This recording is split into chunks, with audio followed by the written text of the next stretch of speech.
नमस्कार दोस्तों, स्वागत है आप सभी का फिर से एक बार हमारे इस YouTube चैनल पर। दोस्तों, हिंदू धर्म के शास्त्रों में बड़ी स्पष्टता के साथ बताया गया है कि जब इंसान का जन्म होता है तो उसके जीवन में क्या होने वाला है, वह क्या सौभाग्य लेकर के आया है, क्या दुर्भाग्य की प्राप्ति उसे अपने जीवन में होने वाली है, कौन कौन से संकट उसे घेरेंगे, वह इन समस्याओं से किस प्रकार बच सकता है, यानी कि सारी चीजें वह जन्म से ही अपने हाथ में लेकर के आता है।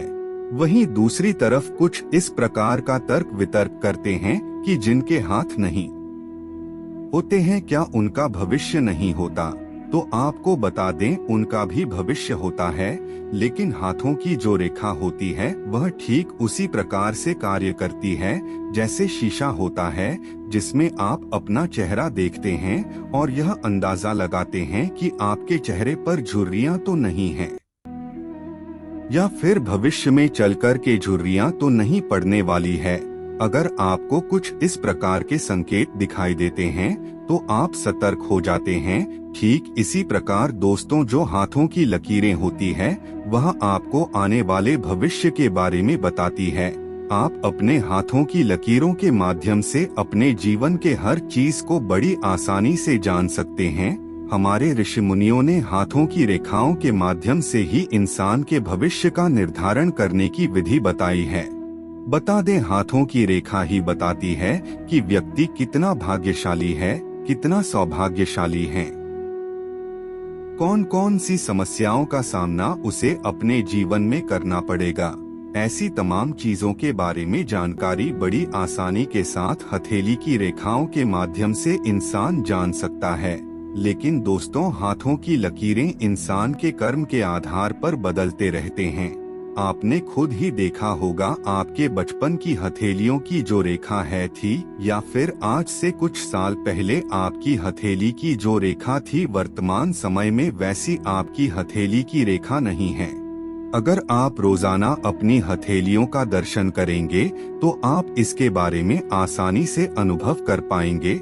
शास्त्रों में बताया गया है कि जो व्यक्ति नित्य प्रतिदिन अच्छे कर्म करता है, लोगों की सेवा करता है, तो उसके हाथ की लकीरों में वृद्धि देखने को मिलती है। यानी कि कोई भी लकीर जैसे कि भाग्य रेखा, जीवन रेखा कमजोर होती है तो वह बढ़ जाती है। दोस्तों, हाथ का हमारे जीवन में कितना महत्वपूर्ण और खास योगदान होता है, इसके बारे में आपको बताने की जरूरत नहीं है।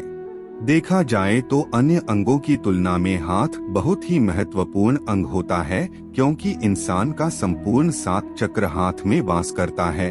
बता दें, एक्यूप्रेशर के माध्यम से बड़ी बीमारियों को बड़ी आसानी से ठीक कर सकते हैं। इंसान के हाथ में जितनी नाड़ियां यानी कि पॉइंट पाई जाती है, वह भी दुर्भाग्य को सौभाग्य में बदलने के लिए बेहद ही प्रभावी माना जाता है। तो दोस्तों, आज के इस वीडियो में हम आपको बताएंगे कैसे आप अपने हाथों के माध्यम से दुर्भाग्य को सौभाग्य में बदल सकते हैं। आज का यह वीडियो बहुत ही खास होने वाला है, इसलिए वीडियो को अंत तक देखें और चैनल पर पहली बार आए हैं तो चैनल को सब्सक्राइब कर लीजिए, जिससे आपको समय समय पर इसी प्रकार की महत्वपूर्ण जानकारी प्राप्त होती रहे। तो दोस्तों, आपको बताना चाहेंगे, जब भी आपके जीवन में किसी भी प्रकार की कोई परेशानी आती है, संकट आपको घेरने लगती है, दुश्मन आपको परेशान करते हैं, या फिर कर्ज की समस्या होती है, तो आपको एक छोटा सा नियम बना लेना है कि आपके घर के आसपास जहां पर भी आपको हनुमान मंदिर दिख जाए, वहां पर नियमित रूप से जाना प्रारंभ कर दीजिए। अगर सच्चे दिल से हनुमान जी की सेवा की जाए तो इससे जीवन में चल रही तमाम प्रकार की समस्या दूर हो जाती है। बड़े से बड़ा संकट, भयंकर से भयंकर बीमारी छूमंतर हो जाती है। आपको बजरंगबली को रुपया, पैसा या फिर किसी भी प्रकार की कोई वस्तु चढ़ाने की जरूरत नहीं है। हनुमान जी को प्रसन्न करने के लिए बस आपको अपने घर से सिंदूर का चोला चमेली के तेल में मिलाकर ले जाना है और हनुमान जी के पूरे शरीर पर रखते हुए दोनों हाथों को कुछ इस प्रकार रगड़ना है कि आपके दोनों हाथों में घर्षण उत्पन्न होना चाहिए, यानी कि आपके हाथ गरम गरम लगना चाहिए। इससे घर्षण उत्पन्न होता है इससे हनुमान जी की मूर्ति से आपके शरीर में शक्ति आने लगती है और जो भी परेशानी या संकट आपके जीवन में चल रही होती है वह बहुत ही तेजी से दूर होने लगता है। आपने कई बार यह भी देखा होगा या फिर देख सकते हैं कि जो बजरंगबली के भक्त होते हैं या फिर हनुमान मंदिर में जो पुजारी होते हैं वह रोजाना इस क्रिया को करते हैं। जिस प्रकार से दोस्तों एक पहलवान अपने शरीर को तेल लगा करके रगड़ता है, ठीक उसी प्रकार से आपको हनुमान जी की मूर्ति में चमेली का तेल सिंदूर लगा करके रगड़ना है, जिससे हाथों में घर्षण उत्पन्न होना चाहिए। इसका प्रभाव आपके सातों चक्र पर पड़ता है। दोस्तों यह एक बहुत ही छोटा सा प्रभावी क्रिया माना जाता है। जो भी व्यक्ति इस क्रिया को करता है साक्षात बजरंगबली हनुमान उसकी मदद करने लग जाते हैं और हमेशा उसकी सहायता करते हैं, उसकी रक्षा अच्छा करते हैं। वह व्यक्ति जीवन के हर क्षेत्र में आगे बढ़ता है।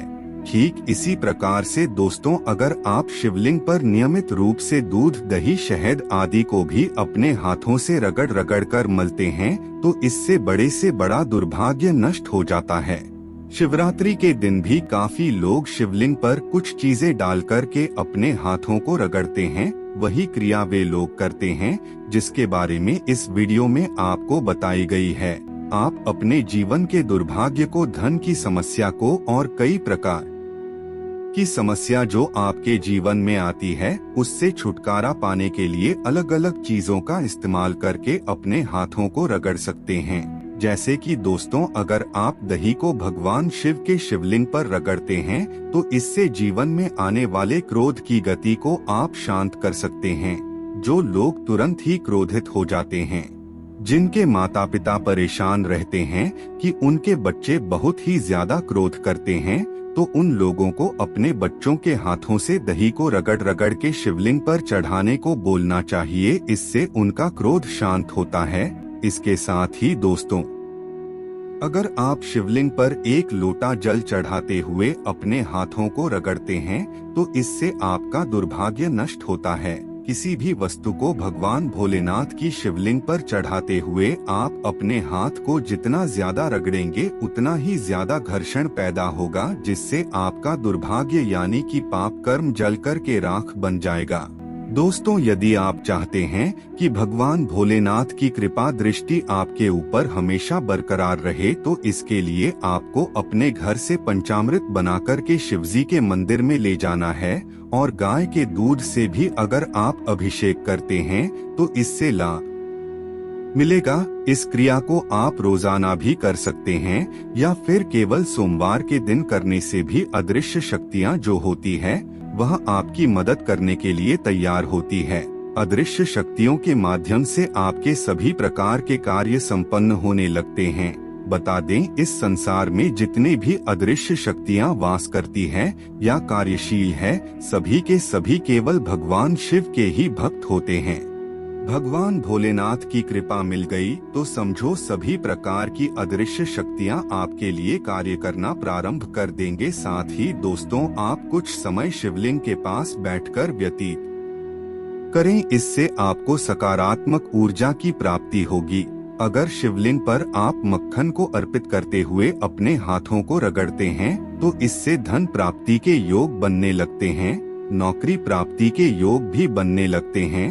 दोस्तों इन क्रियाओं को नित्य करना प्रारंभ कर दीजिए या फिर केवल सोमवार के दिन करेंगे तो आपको लाभ मिलना प्रारंभ हो जाएगा।